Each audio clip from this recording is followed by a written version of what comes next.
Here it is all painted up. All right, next project that I am working on is I want to make a sign for a friend of mine who has come up with an idea for like a bourbon room. And I have a bead roller. Haven't really used it too much. I bought that obviously from Eastwood. I got some use out of my treadmill finally and pieced it all together here. I bought this motor from Amazon and the box, and forward and reverse neutral switch. This has got a speed, variable speed on off button. I just hooked in a Win foot pedal switch that just goes in between the cord. And I wanted it to be more compact than the ones I've seen because I'm tight in my shop space. And I came up with this kind of crazy idea of a chain and sprocket. First of all, I can adjust the gears, and which I'm never going to, but I did slot out the motor to be able to move the motor down if I needed to. And the chain is long enough that it should absorb, a little bit of an angle difference there. So it's a little bit hodgepodge together, but it works pretty well. You can see I haven't even really finished welding it because it wasn't straight. It was really challenging to get it straight. But I think I have it now. So anyhow, in order to do that sign, I am trying to work out what a table might be here. And I'm going through all this process. I watched some videos of guys that make them swing down out of the way. And I wish I had like a CAD program, but I don't think I really need that. I think I can just kind of fly by the seat of my pants on this one. You can see I've got all my clearances marked out, so if it does swing, it's not going to hit anything. I can always grind it back out. So that took a few minutes. There's no rules here. I'm using a piece of stainless that I've got. I'm not sure the thickness, but it's pretty freaking rigid, and I am trying to bend this square tubing into the pattern that I want, and then I will weld that onto the bottom. And then this is the pattern that I've got here that I cut out, and I use this to bend that. These were reasonable. It's kind of hard to bend square tubing. These split out, but I'll just fill those with some weld and grind it down. I just want to get a little bit more rigidity to the table itself. Hard part's going to be making it flat, which is again probably not all that important if it's not perfect, because your piece, when it's on the table over here, sort of is above where the table is. Like there's the slot, so it's just to help hold it and give it some support while you're working with it. I've got some different beads roller sets here, and I bought the rubber one, urethane I think it is, that you can put up against that guy, which I bought separate from somewhere else. It didn't come in the kit. This allows you to kind of squeeze down in to the material and leave embosses. So it's going to be a huge learning curve, but super excited to try it. I did go to my local all-row steel place, and I got some sheets of steel and I got some sheets of aluminum. I am going to make it so it has a pivot point here and it can swing down out of the way, and then somehow I got to come up in here and make it so that it can bolt on to make it rigid. rigidify it. And I've seen a lot of guys take these things and they put like a big square tube off to the side in a U shape to give this some rigidity. And I'm wondering if I'll do that in the future, because, well, you're not going to be able to see it move because I can't hold the camera still. But pushing on the top, you can definitely move that back and forth pretty easily. I mean, it doesn't take much to actually bend that. So that leads me to my thought process and why I started videoing it, because I was like, well, if I ever do extend that, will I be able to use this table, or should I incorporate that into this shape that I can change it up a little bit later, which I think I should do. I do have some pretty heavy duty stock, and I'm going to make conditions here that I can do this. So I'm giving myself a little bit of room there because I can't hold it with the camera, but I'm going to take that line out.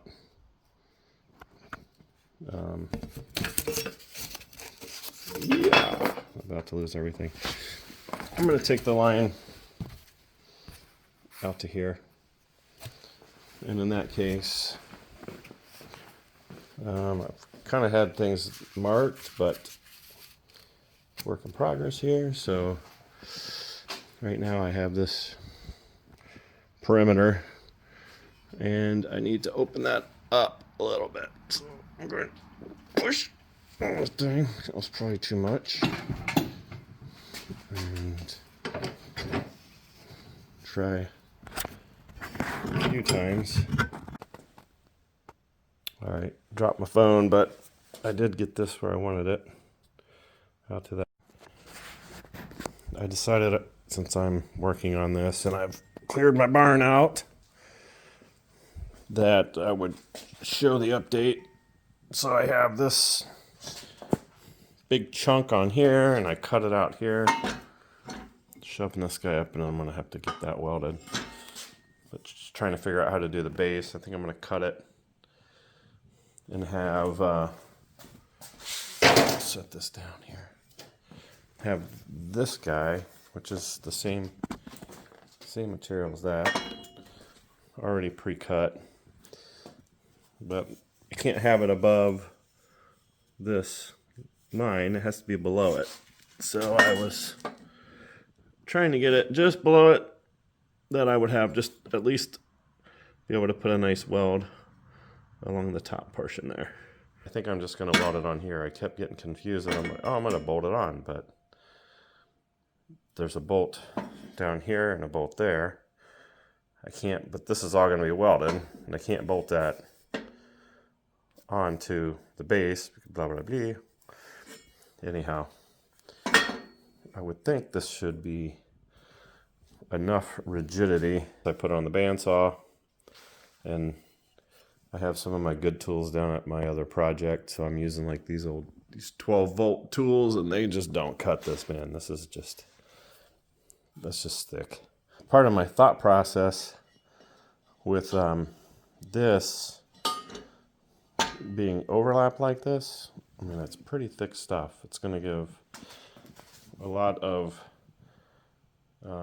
bending strength, so lack of bending, I guess. I was just going to butt joint this, but I thought, you know what, if this twists, because I can actually move that really easily back and forth, and I figured a way out to show you. Just even pushing like this. I'll put it in my phone and try to secure it here, but you can see that is super easy to move. I'm just pushing with my thumb. So that's the rigidity that we're trying to get taken care of. Any movement back and forth through here, that's why I extended this to be welded on top. Plus, it's going to cover up that hole that's in the top of this guy. And I think that's going to make a stronger joint. I thought about putting a 45 on there, but I wasn't I didn't want to go through all the cutting. So I think any twisting like that will have that extension there of, so that's the plan. I'll show you how long this takes.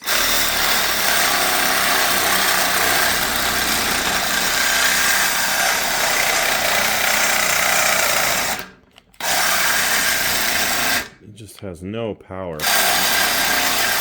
I mean, these things are great for like PVC or plumbing or small metal, but man, this is very frustrating. Got it marked.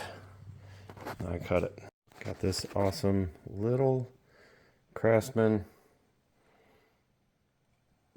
metal bandsaw that we rebuilt, and man, this thing works pretty good. I'm afraid of making it too wide because then I'm not supporting the blade, so I'm going to keep it short.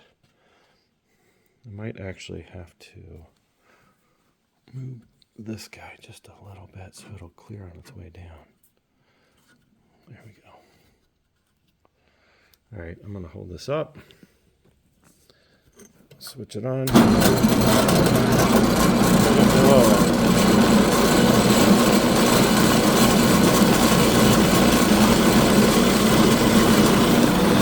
the speed here. Let it do its thing. Quick, actually. All that welded, cleaned up. Ground down the paint. This is just here for temporary to keep, make sure that I'm staying in line, and I was hoping that would help, and it did.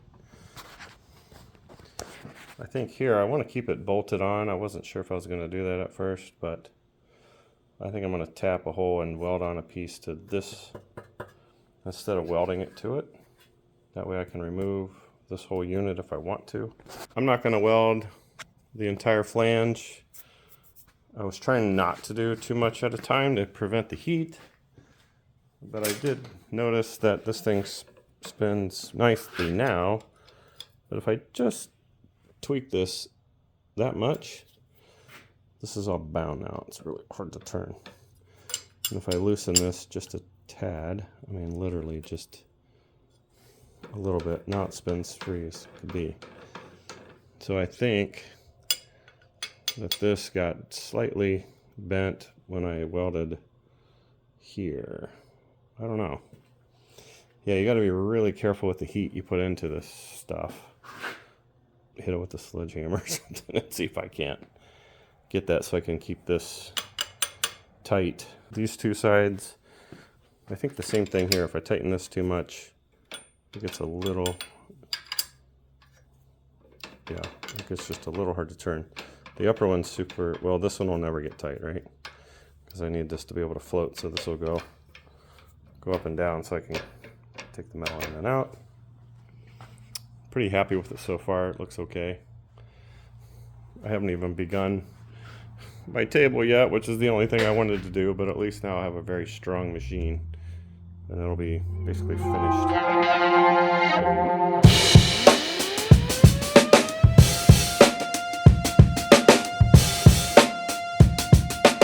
Definitely better than others.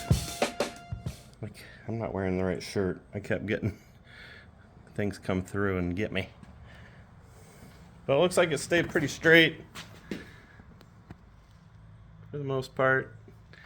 Hopefully when I cut this off, it doesn't go fling. I do know when I took this thing off, I about got a hernia. I wasn't expecting it to weigh that much, but it's probably at least 50 pounds. Maybe more. Yeah, it was kind of like, whoa. So you don't want to drop that on your toe.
bit. Working now.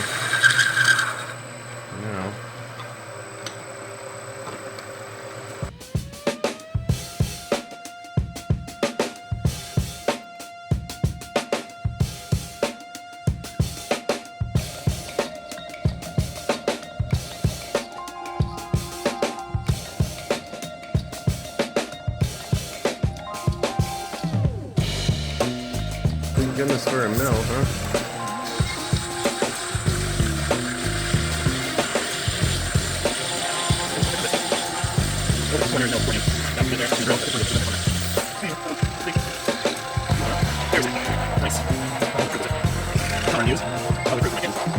There we see it. Okay.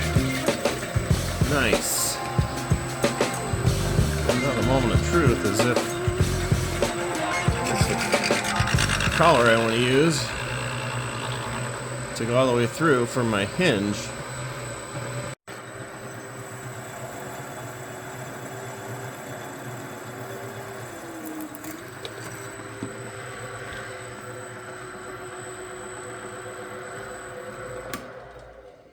Alright, tapping some holes for the base to attach to the thing. Those 3 bolts holding it on. Well, I have made up, I got an axle and a sleeve. That's what I was putting on the milling machine. Got my 2 bolts in here tapped. That works good. And I added a reinforcement in this fancy bracket here. And now I'll show you that this thing actually does lift. I was really worried about it clearing everything, but it actually steps away. And you can see everything's in line pretty much with the top. That seems to work pretty well. I'm excited about this. I have this lock. I don't even know where I got it, but you push that and it opens. And then you would take, put that onto a pipe, which I have a bar here in my idea. Now, sorry if I'm moving around too much. I don't know if I'll put that bar in there or something. But somehow it would be to put a wall between here, and maybe this bar would either be just welded to the bottom or off to the side slightly. I'm gonna have to put it this way. It could be like right here. And I would just move the bar down and just take a section of it and weld it on and just have like a little piece sticking out. Well, mistakes do happen. I put that on backwards. Glad I only tacked it. All right, that's corrected. I'm just spot welding that so I don't get the table all warpy. I did put this little lip in here because as that comes down, I'm going to try and bend that so it'll rest. And I'm trying to figure out how far to engage that. It's probably maybe there. That's good. And then it's just going to weld on. I got it somewhat clean, so I'm going to tack that on. Give it a go. Let's give it a go. Oh! Man, I should have put it on the other side. You know, I think I had thought about that, but I'm not going to do that now. All right, let's try that again. I think I'm going to have to bend that around a little bit because this is going to dig into the paint, but let's see what happens. It just clears. And does it lock? Look at that. Perfect.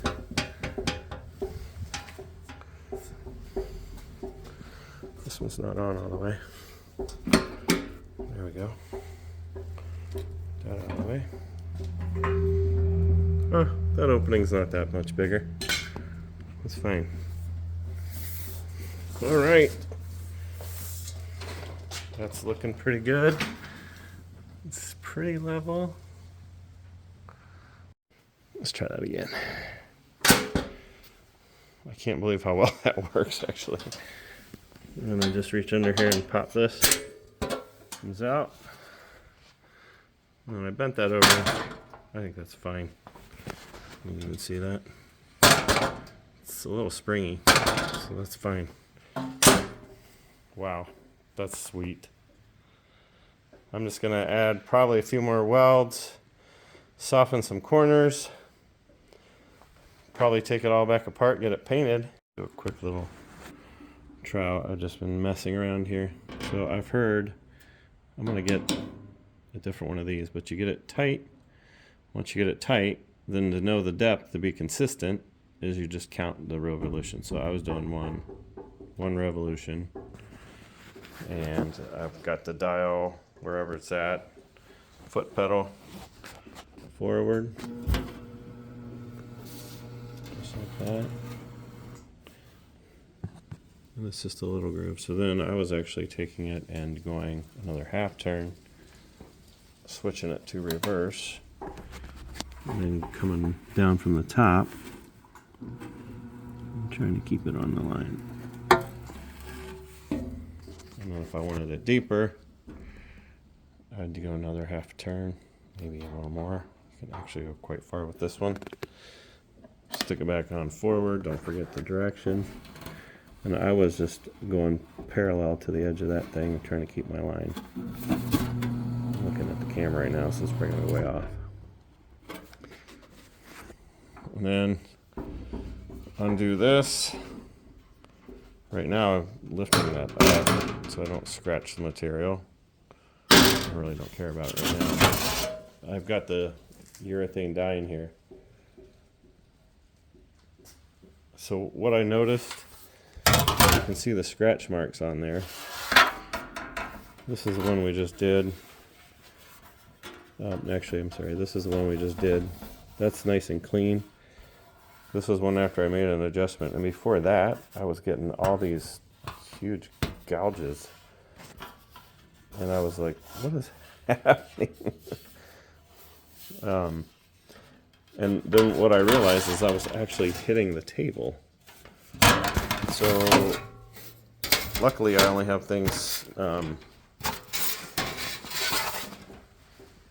tacked down. You gotta have some room for that wheel to compress. Okay, so push down, right? So you gotta have some room for that wheel. I was compressing it so far that I was rubbing this edge and just dragging the metal across it.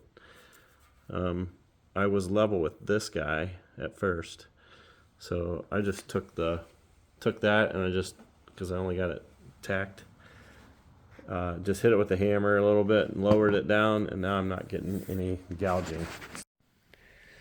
Back from vacation, was excited to get my Jamie Jordan blocks. It came with this. You had to reuse your Zerk fitting, and then the handle was kind of a little low quality at the beginning. The handle feels really nice now, but it was the axis that it rolls on. I had to file that out, and then I couldn't get the pin in here. So I had to drill that out and go buy a new one because I burned it, because I broke it. I was like, well, this is kind of junky. Anyhow, it's nice now. I mean, a fabricator should be able to take care of something that simple. I added a couple of holes here for the bolts that go in here because I was like misplacing them. And I also put a hole here. I was getting annoyed because I am lowering and lifting the table quite often because I was changing out the dies. So I'm just going to give you a demonstration of the handle I made. So I clipped that guy up in there. I just used some simple cable. I do have a clevis there, but I decided to tape it so you don't get the ends of the wire in you. This was just a piece of the sheet metal. I ran it through the bead roller. This is a little thick for it to do anything. Then I just twisted it in the vise, cleaned it all up. I was going to put it on this side, and I simply just welded a bolt or a nut to the opposite side, And then on my bolt, I just hit the threads so that they sort of become locking threads. But this thing just pulls real simple. It works great. So it's just, I think I've added all the welds I wanted to do. I might sand down a little bit more of the edges, but I can do that when it's on there. Well, actually not. And then I want to get it painted. What is all this? This is some sort of plastic. I think it's Delrin. But I am trying to make my own die. Oh, look at that guy. He's been in there spinning around the whole time. That's weird. What is happening? That is a big dude. Look at the size of that guy. Here's my finger. He is huge. That is so strange. Anyhow, I'm trying to make just an upper die. I saw somewhere where they're using the lower die. They don't even worry about the backside getting scratched. So I'm going to do this before I go out and spend $80 on one die when I can spend a few minutes making my own here. But that is freaking me out. This will be pretty dizzy. That is how this has been going. This stuff is so strange and stretchy. Machine is done. It's all painted. I just quickly went over the top. I was just taking off some of these guys where the welds were to flatten that out, and then I just put a rough finish on that. It's stainless, so hopefully it'll last. Got my nylon washers in there. Everything's painted and looking pretty. Can use my handle here. Table swings right out of the way. Now I can use it for bigger parts if I want to put my tipping die on. Then I could have a big piece of sheet metal here that I'm working with. This thing's working very nice. I was getting used to it. Table's locking in perfect. These are just pieces and parts that I was goofing around with. This I just did, which is pretty small, and it's actually kind of cool. And then I polished it. I just have a little wheel polisher there.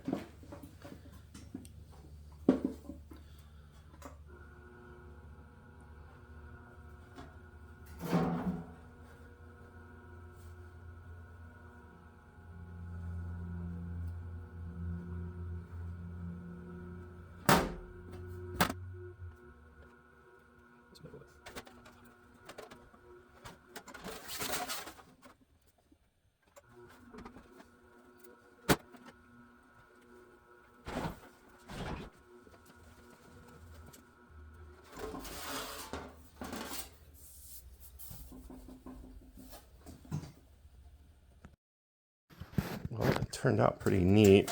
I did get a bunch of scratches, and I ended up using this tool that I had found in my collection. Looks super old, but it's real soft. And it was probably a little too aggressive, but there was some heavy scratches and some I can't even get out. And I don't want to work the material too much, but it turned out pretty cool. It is a big potato chip. You'll see other videos if you look. And I worked trying to get this out. I tried heating it. I tried adjusting the sides where maybe the material's pulled in, and I added this emboss hoping to kind of balance things out. My thought is maybe to put it on a piece of wood and like maybe a screw and a screw here on each side, and that draws it right down. I can't tell, but that might be one way, and then put like a little border of wood around it. Might look really cool in the end. And then I wanted to polish it, but the problem is is I would need a polisher with a longer arm because I can't get in here. I could maybe do it from the top. I don't know. I'll figure it out. Look, you can see all the aluminum bits on there. Anyhow, I'm learning. It's pretty neat. So I tried this too, which turned out awesome. And I was able to get that on the polisher. That was kind of fun. It's really not that hard to do. You just gotta kind of think about what you're doing, and then you really kind of get used to this tool and the wheel and moving the metal. It's cool. And then all these little squigglies is very quick. But I was also getting a lot of gouging turns when I would flip this, because these are like ripping the material. I mean, you're just whipping it around as fast as you can. Try to stay on these lines somehow. But I think I need to soften these edges on this die, and probably on this is just a little sharp. I had some sort of felt tape on there. Oh, I still do here. Yeah. But on the top, somehow it grabbed a hold of it and started peeling it away and then bound me up. So the bottom's not as important, and that's where it stayed. But anyhow, probably wondering how I did these, and I'll show you in a sec. Here, let me show you the tool. So I just had this old block of nylon, and then I had this idea where, oh, I could just put the ball on top of a little tiny die, and then just hit it with the hammer and the die. I tried without the die, and it doesn't make it crisp and round. It actually, you can see how that is like longer in one direction, where this is like all the way around, looks pretty clean. You can still see a little bit of pucker. It looks like almost a figure eight, or like a cell splitting or something. I don't know. So I knew that I needed a back die. And then I was trying to figure out, well, if I have a back die, how in the world do I line up the ball? Because I won't know where it's at. So I decided to put it on an arm. And all I did is just drill a hole in here. And then I just drilled a hole that was, I just picked a size. It was about the same size as the ball bearing. And then you just sort of line these up. I just pushed it on there. I don't have it. And I made sure it was lined up, and then I held it together, and then I just hit it with a spot weld. And then now I know that it's perfectly lined up. It does move a little bit, so you got to kind of recheck it. And just stick it on there. And I use my ball peen hammer. It's probably going to move all over, but just for demonstration purposes. So then you just take it and give it a little whack. And I got a nice little bead. And it does a pretty decent job. And you can adjust how deep you go by just how hard you hit it, which you just kind of got a feel for it. So it's pretty neat. And I could make a couple of these other tools with the smaller bearings. Anyhow, I did that. I put it on the back side, and you can see I just sort of like felt. I knew I had this all marked out, so I knew where that was supposed to be. And I just went from the back side and just kind of put in some of the dots. You can see here, this is the wavies to get this effect. And that's just running the material like this as fast as you can. It's pretty cool, but I like it. It turned out really nice. I'm thinking about taping this off and maybe painting this blue in the background. I did learn to get rid of the potato chipping I still have a little bit here. But you're supposed to go slow in multiple passes. And that did seem to really help alleviate some of this warping. It's going to take really small, not so deep passes, and then just do it again and again. But it was getting a little challenging making all the circles, which was good. It's good practice. But I did go and pick up this piece of Delrin that I plan on, machining. It's almost the right size. It'll be perfect for machining. Actually, here's the other one. So I won't waste a lot of time. And I got this as a drop, and it was like $6. So I can make you know, several dies out of that, I think, when this one wears out. So kind of excited. It's a lot of fun working with all this stuff and actually having something, you know, maybe I'll make all my Christmas gifts for everybody. They'll be like, oh, thanks, Dad. Thing works, and I'm going to keep making art until I get my FJ40 in here, and then I can start bending flanges and getting body work done on the car. All right, well, that's it for this time. Probably appreciate anybody who's stuck around and watched, and I hope that you got something out of this, whether it be how not to do something or maybe you learned something. I certainly did, and it was actually a pretty cool build, and now I got some neat stuff to show for it. So anyhow, thanks again for watching, and take care.